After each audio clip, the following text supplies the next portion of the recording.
दोस्तों ये हमारी खीरे की फसल है और खीरे की फसल में सबसे बड़ी समस्या जो आती है वो आती है पाउडरी मिल्डी और डाउनी मिल्डी की। अभी डाउनी मिल्डी की समस्या तो हमारी फसल पर नहीं है, मगर पाउडरी की समस्या हमारी फसल पर कहीं कहीं हमें देखने को मिल रही है। जैसा कि मैं आपको बता रहा हूँ, ये जो है देखें आप, ऊपर ऊपर आपको पाउडर दिखाई दे रहा है, ये पाउडरी मिल्डी की संकेत है। और इसका स्प्रे यदि हम नहीं करते, इसकी रोकथाम यदि हम नहीं करते हैं तो कुछ ही दिनों में हमारी जो फसल है वो बर्बाद हो जाती है। हालांकि हमने जैसे ही पाउडर को देखा था तो सबसे पहले हमने नीचे के जो पत्ते हैं इसकी तोड़वाई कर दी थी, ताकि पाउडर में भी एक तो कम हो, दूसरा इसमें घनत्व कम हो, और तीसरा जो फल हम तोड़ाई करते हैं तो फल हमें दिखाई नहीं देते। इसलिए हमने इसके पत्तों की तोड़ाई की ताकि हमारे तीनों काम आसानी से हो सके और इसका वेट भी थोड़ा कम हो जाए, क्योंकि बरसात के दिनों पर इसके हवा तूफान आने पर गिरने की समस्या हमें ज्यादा देखने को मिलती है। इसके लिए हम आज स्प्रे ले रहे हैं, और वो जो स्प्रे है किस किस दवाओं का ले रहे हैं हम, ये सारी चीजें हम डिटेल बताएंगे। तो चलिए दोस्तों वीडियो की शुरुआत करते हैं। मैं हूं राकेश साहू, आप देख रहे हैं एग्रो जीवन बातें किसान की। ये आपका अपना चैनल है, इस चैनल पर जो भी जानकारी आपको दी जाती है, यदि वो पसंद आती है तो वीडियो को लाइक करें, और चैनल पहली बार आए हैं तो चैनल को सब्सक्राइब करना ना भूलें। दोस्तों ये हमारे एसटीपी पंप है और इसकी मदद से हम स्प्रे कर रहे हैं। हम हालांकि ये बैटरी वाले पंप से भी स्प्रे कर सकते हैं, मगर आप देखते हैं कि डाउनी मिल्डी और पाउडर मिल्डी की जो समस्या है वो सघन पत्तों पर होती है, तो वहां पर दवा पहुंचना बहुत ही मुश्किल हो जाता है। ठीक है, तो यदि हम ज्यादा पावर वाला स्प्रे लेंगे तो दवा के सभी जगह पर कवरेज होने के चांस हमारे बढ़ जाते हैं। वहीं बैटरी वाले पंप में होता क्या है कि दवा उतने अंदर तक नहीं जा पाती है। इसके लिए हमें अधिकतर जब भी पाउडर मिल्डी और डाउनी मिल्डी फंगस जैसी जितनी भी बीमारियां हैं उन पर अगर कंट्रोल करना है तो आपको फिर इस प्रकार के स्प्रे पंप, या फिर आप पेट्रोल वाले स्प्रे के पंप होते हैं उनका इस्तेमाल कर सकते हैं, या फिर बैटरी वाले पंप का इस्तेमाल कर रहे हैं तो उसका जो प्रेशर है वो ज़्यादा होना चाहिए। हम उस पर जो दवा स्प्रे कर रहे हैं वो है, सबसे पहले आप देखें तो हमने इस पर एमिस्टा टॉप, इसके अलावा ये है हमारा क्लोरोफाइटर बुलबुल का, और ये हमारी 52-34 रसीद है। अगला हम इसको जब मिक्स करेंगे तो इसका इस्तेमाल करेंगे। पहले हमने इसमें मिक्स कर चुका है तो ये दवा भी तैयार है।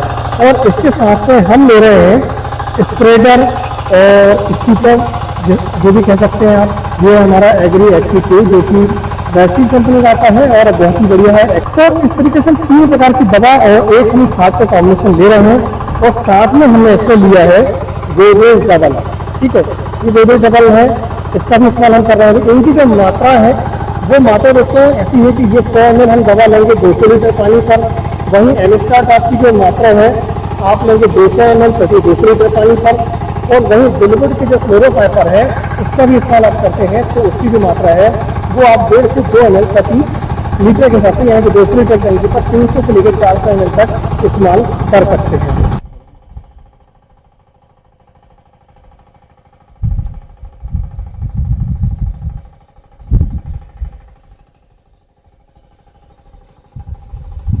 पाउडर मिल्डी कभी भी जिस दिशा से हवा आती है उसी दिशा से ज्यादा आती है। तो शुरुआती जो हमारी बेड होती है, शुरुआती जो लाइन होती है, उसको आपको ध्यान से देखना होगा।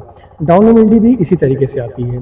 ठीक है, तो ये देखने का एक तरीका है। आप जब भी अपने फार्म का निरीक्षण करें तो इस तरीके से आप देखें, शुरुआती जो आपकी बेल है, शुरुआती जो लाइन है, वहां पर आप विशेष तौर से नीचे की पत्तियों को देख सकते हैं। अब एक मन में आपके कंफ्यूजन ये होगा कि हम जो दवा डाल रहे हैं वो क्यों डाल रहे हैं, उसमें टेक्निकल कौन सा है और वो किस तरीके से हमारी फसल को फायदा देगा। हम जो ये एमिस्टा टॉप डाल रहे हैं इसमें एजेक्ट्रोबिन प्लस डाइक्लोरोक्विनोन 2 होता है, जो कि पाउडरी और डाउनी के लिए दोनों ही कारगर दवा है हमारी। इससे भी हम एजेक्ट्रोबिन की बात करें तो 18.2%, जो कि डाउनी मिल्डी के लिए काफी कारगर है। वहीं डाइक्लोरोक्विनोन की जो मात्रा है वो 4% है WWSC फॉर्म पर। तो यह जो है पाउडरी के लिए काफी कारगर है, यानी कि दोनों जो दवाएं हैं वो पाउडरी और डाउनी पर दोनों तरीके से काम करती हैं। ठीक है, दूसरा वहीं यदि हम इसकी बात करें क्लोरोफाइटर की, तो क्लोरोफाइटर से काम करता है और फाइटर हमारा सिस्टमेटिक तरीके से कीटकों को मारता है। दूसरा न्यूटन मैनेजमेंट के लिए हमने इसमें 52-34 लिया हुआ है। तो 52-34 में 52% इसमें फास्फोरस होता है और 34% पोटास होती है, जो कि पौधे के लिए इस समय के लिए बहुत ही आवश्यक है, फ्लावरिंग स्टेज पर और सूखी अवस्था पर। फिर डबल की हम बात करें तो वो हम इसलिए डाल रहे हैं, जो आप फ्लावर देख रहे हैं ये जल्दी से कन्वर्ट हो सके आपके फ्रूट पर। इसका यही काम है। ये हार्मोन ऐसा ही है जो कि फ्रूटिंग को बढ़ाता है। ठीक है, जो एनर्जी पौधा अपनी ग्रोथ के लिए इस्तेमाल कर रहा था, फ्लावरिंग पर इस्तेमाल कर रहा था, वही ग्रोथ वही एनर्जी को हम जो है कन्वर्ट करना चाह रहे हैं फ्रूटिंग स्टेज पर, इसलिए हम जो है इसका इस्तेमाल कर रहे हैं। दोस्तों ये वीडियो आपको कैसा लगा प्लीज हमें कमेंट करके जरूर बताएं। यदि आपको और कोई जानकारी चाहिए हो के संबंध में तो आप हमें कमेंट के माध्यम से लिख सकते हैं। दोस्तों आज की वीडियो में इतना ही, मिलते हैं अगले वीडियो में, तब तक नमस्कार, जय हिंद, जय किसान, जय जवान।